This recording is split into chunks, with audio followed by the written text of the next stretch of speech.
I'm Jamie O'Kane, CPA, Small Business Advanced Tax Planning and Compliance Extraordinaire, and this is the Abundant Beans Podcast, the podcast that takes my love for learning what makes people tick while digging into the good, bad, and ugly of small business ownership. We strive to give you the insight that only those in the trenches of being and working with entrepreneurs can provide. All right, today on the podcast, we have Meghan Curtis. Meghan is the Executive Director of Project V.E.T.S, V-E-T-S. So there's some acronyming going on there. Project V.E.T.S is a 501c3 nonprofit organization dedicated to improving the health and welfare of animals around the world, while also benefiting our precious planet. They achieve this goal by collecting veterinary equipment, technology, and supplies. That's the V-E-T-S. It is. From veterinary hospitals, veterinary colleges, human hospitals, medical equipment, and supply manufacturers, other nonprofit organizations, and individuals. Welcome. Hello. Thank you for having me. I love the mission of Project V.E.T.S, and I'm just glad to have you and talking about, what you guys do and how people can get involved, right? That's always how do we get involved? How do we pick a purpose and get involved? So Meghan, first question for you today is, what was your first job? My first job as an adult or as a 16-year-old? As a 16-year-old, I want to hear the first, because generally it translates a little bit. Oh, not this one. No. I was at 16, I worked at Bradley's. I grew up on the East Coast. And so Bradley's was the equivalent of Kmart or a store like that. And I worked at Bradley's in the intimate apparel department. Yes. Hanging up undies and bras and such. Well, it was inventory, right? So that's true. Yeah. Watch me make some parallels here. I can almost always come up with a parallel. But. That could be it, because otherwise I'd say no. With customer service, right? Everything is always customer service. Very much, yes. And it was right by the fitting room too. So yes, definitely customer service. There you go. So give us the rundown on your career journey. How did you end up as executive director? What was your path? So I have always long had interest in wildlife and wildlife conservation, and have peripherally been involved in the animal world since probably college. And in college, I took business classes, and I also spattered in some, I took a primatology class and just all kinds of different things. And when I graduated, I went into the business world. I worked in retirement funds. I worked with 401ks and 403bs, and that just got really boring to me. And so I was on the board of an animal welfare nonprofit in Colorado. And I decided I needed to take some time to think. So I went to Africa for a month and decided that I was finished in the corporate world and I would switch to the nonprofit world as an employee versus a volunteer. And so I came back and I found a job in the nonprofit space, not in animal welfare, but through that whole journey, I was also on the board of an organization, an animal welfare organization. I met Candy Brad, who's the founder of Project V.E.T.S, and we had dinner, and I said, I love what Project V.E.T.S is about. I'd love to be involved.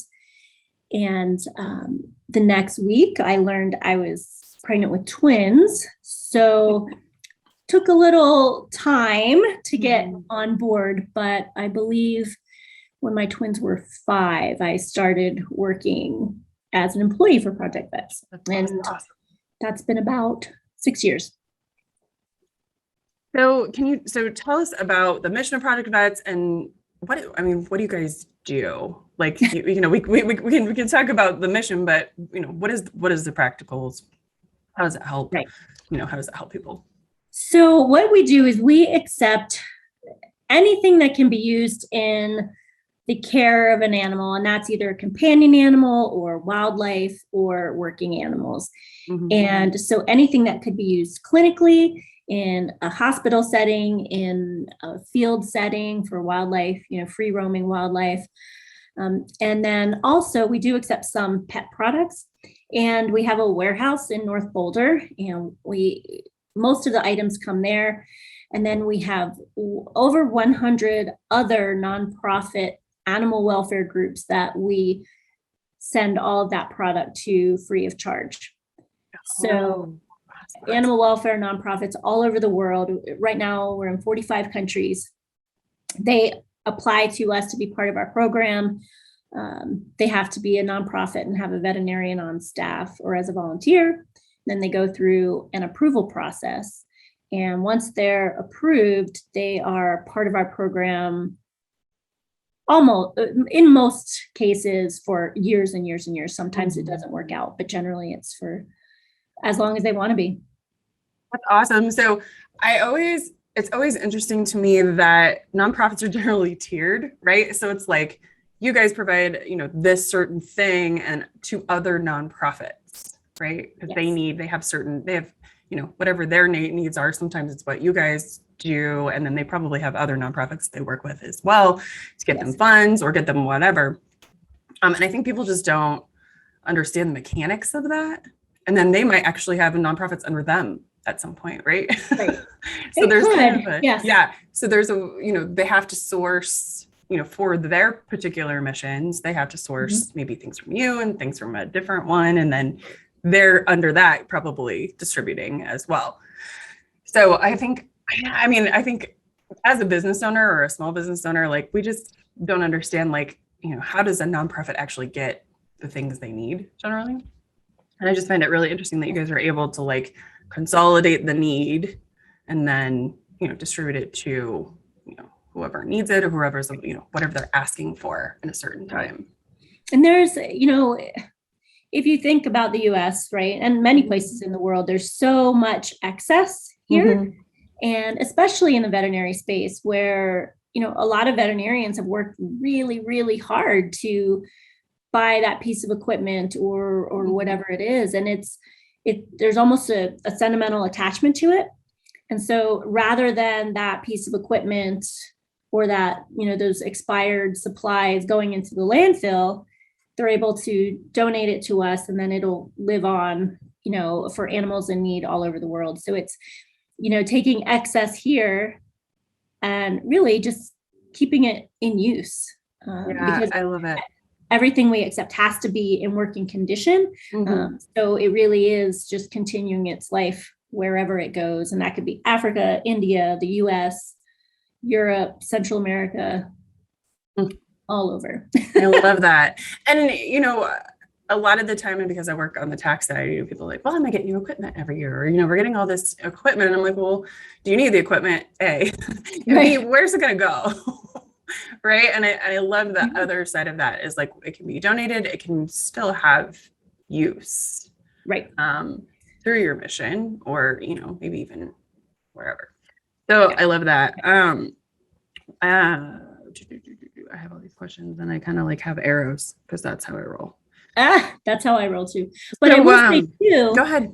Some of the kind of feel good on the donation of equipment and supplies, some of that for veterinarians, many of our groups will train future veterinarians or veterinary students, or in other countries, they have veterinarians, but maybe they need more kind of practical time. And so, we send expired suture to some of those organizations so that the students can practice their suturing technique. And, it's can't be used here. Obviously it's expired, but yet it's the perfect teaching tool, down in some of these more remote areas that don't have access to all that we do.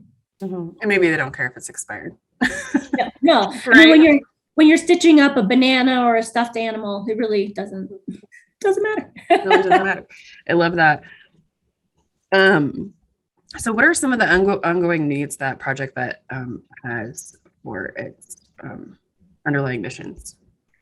So given the type of organization we always are fundraising in two ways. We're always kind of reaching out and broadening our network to bring in equipment and supplies, more product to get out to our partners, because our 100 nonprofits that we support, they're just a small little fraction of all the hands-on direct service animal nonprofits out there. And then on the flip side, of course, we have to have funding to support that mission, just as every business, nonprofit or for-profit does. You have to have the dollars there. So we're always fundraising on both sides. That funding and our equipment and supplies are always our top priority. We do also, if people are traveling, which has of course taken a little hit with COVID, but if people are traveling to a country where we have a group, sometimes they can carry a bag that's just packed full of our product that we're sending over. And then the benefit of doing that, if anyone's traveling, is a lot of times they'll give you a little tour of their site. And cool. Yeah, we had someone carry over 2 huge duffel bags to Victoria Falls Wildlife Trust in Zimbabwe, and they got this behind the scenes look at the elephant hospital and all this amazing stuff, right? I want to go. Well, I want to go. Elephants are the coolest. Pick me. That's really cool. And I love that idea. I didn't even think about that. Like, a lot of us support, all these different, nonprofits or missions or, charities, but like the thought of like, if you're going someplace, to just like check in and be like, hey, I'm going to such and such on this time. Do you need me to take anything with me? Can I take anything? And a lot of times, if someone's traveling, but they're not going to the exact spot of the nonprofit, they'll come meet, in the big city or whatever. They want and need everything that we're providing. So they're willing to go out of their way to make it happen. So it can be pretty easy. And it probably cuts down on like the shipping issues. Yes. I mean, it's much cheaper for us to ship in the United States. So you don't even have to be in Colorado. We can ship within the United States much more cheaply than we can ship to Africa or wherever. So yeah, we've often sent boxes within the United States for someone to carry over when they go. And then it gets it to the need faster, probably. Yeah. Especially now. Especially right now. So talk about the funding side. So you guys use your events as the funding side, right? So let's talk about like what are your guys' big events? How can people get involved in those? Yeah, so we actually have, and this because you have been a sponsor this year, so thank you so much. Just on the website, I was like, wow, my logo is gigantic. There you are. We have our annual benefit. We host one benefit a year, and it's coming up virtually on Saturday, September 11th. It is, again, it's going to be virtual, so people can join from anywhere, and information about that is on our website.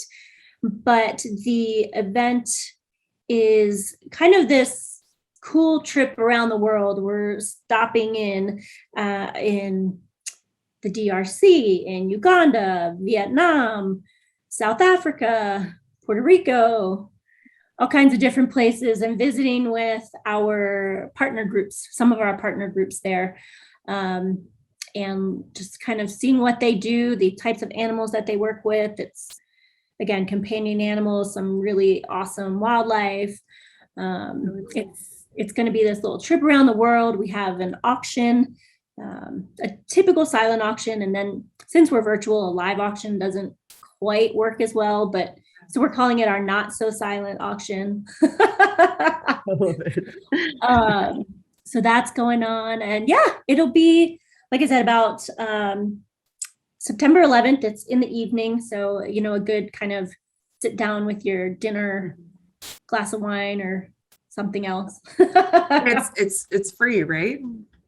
Yes, tickets are free. If you're one of those people who likes t-shirts, we do have some t-shirts and glasses, like wine glasses and pint glasses, that you can, for a donation, we'll send those out. But yes, it's free to attend. Yeah, I think that's cool. And then you guys, you can decide what you want, Right. I love that. Right. So what have been some of the greatest obstacles during the pandemic for nonprofits in general, but specifically Project V.E.T.? Well, so I think there's two that come to mind. Right when everything shut down, there was in the nonprofit sector, there was a lot of people who were really went out of their way to be very generous, and that included with us.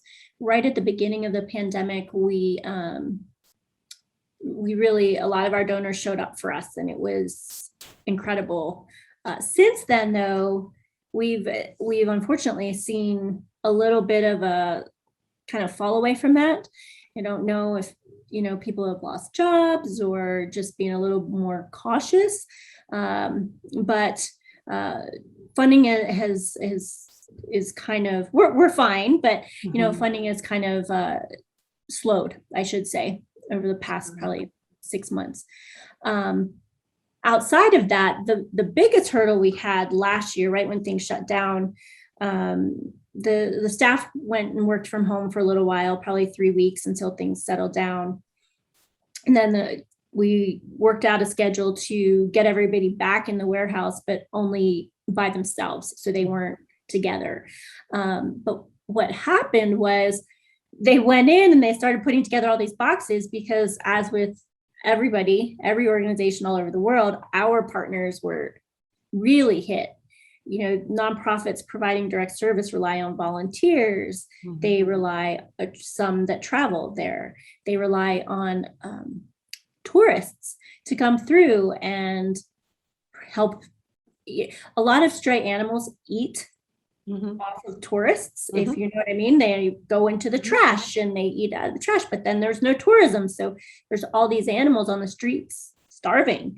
So these nonprofits were having to go out and, work double time in that sense. So our partners were in a more difficult situation, and we were trying to get them our supplies, but we use the U.S. Postal Service to ship internationally, and they shut down completely for, I believe it was 5 months that we could not get a product through the USPS out the door.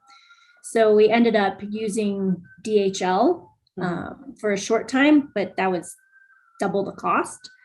So that was a huge hit, but it all worked itself out now. I think there's one country that we have trouble with still, but that could be just anything. But it was hard to not be able to support all of those groups and when they were in such high need. So our US based groups benefited a lot because they just got double. It's easier to get stuff to them and make the impact there. Yeah, which was wonderful to do as well. That's awesome. Okay, so I just want to lay out some actual items or things that practice owners can do to support your mission. Some things that come to my mind is like go through inventory a couple times a year and gather up anything that's expired and then get it to you guys. Any other ideas? Just actionable items to just say, this is what you can do. These are some small things you can do to support the mission. Yeah, I definitely that as a practice owner, if you've had product sitting in your closets, in your drawers and shelves for a while and you just don't know what to do with it, many times we can accept it and have people on the other side who are really, really in need. So yes, going through your inventory if you have overstock, or if one of your suppliers delivered the wrong thing and they won't take it back, all kinds of issues.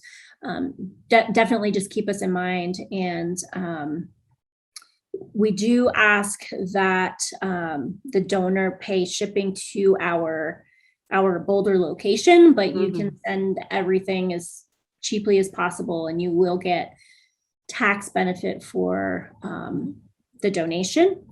And so that's the biggest thing for practice owners. We also do host a pet memorial program. So there are some hospitals plant a tree when a pet passes away. We have hospitals here in Colorado that will make a donation to Project V.E.T.S for each pet that passed. And then we send a nice letter kind of acknowledging that donation and the fact that their pet passed. So that's a great way to kind of build your relationships with clients, and then also support a nonprofit and animals in need. And we have that all online. It's super easy to do. We make it easy as possible.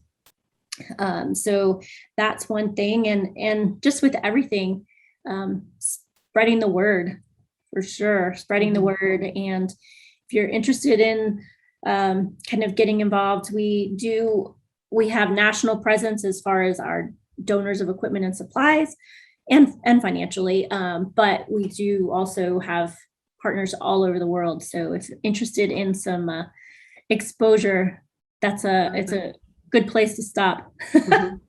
And I think, also if you have working equipment that you're upgrading, send it to Project V.E.T.S. There's no reason to do anything else with it, right?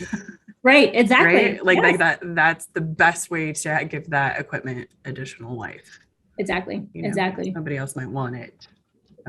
Yes, absolutely. We had a vet hospital here just last week. They donated a microscope, and Marcy, who is one of our warehouse staff, she took a picture of it, put it on social media, and 2 of our groups reached out and said, we want it. So yeah, if you have any piece of equipment that's working, there is always a group that can use it. I guess the only exception might be one of those really big digital x-ray machines. That's a little more difficult, but yeah, I know. You guys would move and ship that guy. that requires, we did place one once with a vet hospital that was 20 minutes away from another animal welfare nonprofit that had been looking for that exact machine for 5 years. Which was awesome. It was really cool. So you guys take stuff from Human Med too. So our dentists and our chiropractors, like anybody that has any kind of PPE or medical supplies can help, right? So just go through those inventories, get stuff moved out, and just ship it. Yep, exactly. And it's, there are some things that are, quote, too human, right? We do have chimpanzee groups and gorilla groups, so we try really hard. Like a couple of years ago, we accepted a few AEDs because they can use them at those sanctuaries. I did not even think of that. Yes, it's so cool. That is really cool. But things like crutches and wheelchairs and stuff like that, that's a little too human. But there's a lot of product that can cross over very easily. We did a pickup once, and they had those, finger splints that if you break your finger. And I called Marcy. I said, "Do you want these?" And she said, "Yeah. They can cut them in half, and they can use them for a splint on a leg, like a bird leg or a little monkey leg." It's like, "Oh, okay." I always say that veterinarians are super scrappy. Right? They've always had to been scrappy because the technology and everything just doesn't go as fast for them as it does for human med, right? So they're kind of adapting a lot of the time. So if you have anything, it could potentially be used, right? It could. Yes. I've learned a lot along the way. I love how scrappy people are, they're like, we're just going to take the thing and we're just going to make it what it needs to be. We're going to figure something out. I was thinking like pediatric blood pressure cuffs. They could probably use those on some animals, right? Yes. Yeah, definitely. Little monkeys come to mind. I love that. We have one partner in Africa. It's a primate. It's an umbrella organization for 23 primate sanctuaries. Yeah. So they have chimps and gorillas, like I said, but they also have little vervet monkeys, and just really cool. Yeah. That is really cool. I love animals. I've always been fascinated by animals. So great. All right. So before I ask my last question, what is the easiest way to get plugged into Project V.E.T.S? I guess easily would be to visit our website, because it will throw you to our social media, or we have the contact us page. And so the website is projectvets.org. So you'll figure that out, right? But in the description box, yeah. Okay, so the website would be easiest. It has information about the event that I mentioned. It has just our basic contact information, phone number, email address, all that. So that would probably be the easiest thing. Sweet. So my last question for you, I know we already talked about like action items. But what is the number one thing people can do or business owners can do to support missions they believe in? I think for us, it's kind of just going through your inventory and figuring out what's been sitting for a while, and maybe you really don't need it any longer, and it's just time to spring cleaning all year. But I also love the tying a donation to a service idea, like pick a service, that like, the death or the death of an animal, tying a donation to a service really makes it more systematized into your business, right? So you're building in a process to be charitable, right? Yep. Our process is totally willy-nilly. I talk to somebody like you and I'm like, okay, what do you want? How much can I give you? But hey, it works both ways. That works too, right? It does. However, one of our big things is we want to make it easy, everything, because when there's barriers too many barriers, people are busy and they just move on. And so one of our biggest priorities is just to make it easy. So make it easy for people to donate, make it easy to get stuff to your people underneath, just streamlining everything. That's I always tell business owners, like, make it easy for people to pay you. Like, why would you, if you want people to sign up for your stuff, make it as easy as possible. Right. For people to pay. If they have to click through 10 times, it's not going to work. Right. Or if you're going to limit how they pay or whatever, like, just make it easy. Yes. I promise it works. It's that whole KISS model, right? Right. Simple, stupid. People simple, stupid. And I always laugh because, like, I always have a pile of bills on my desk and I'll go through them and pay them once I can. But if I have to, like, call somebody, it's going right back in the pile. Yeah. It's like, if I can log on to the website and it takes me like 2 clicks, you're paid. It's done. But if I have to call somebody, it's just going to sit here. I totally do that. Like, that one will wait until I get the pink notice or whatever. If you really cared about me paying you, I wouldn't have to call you.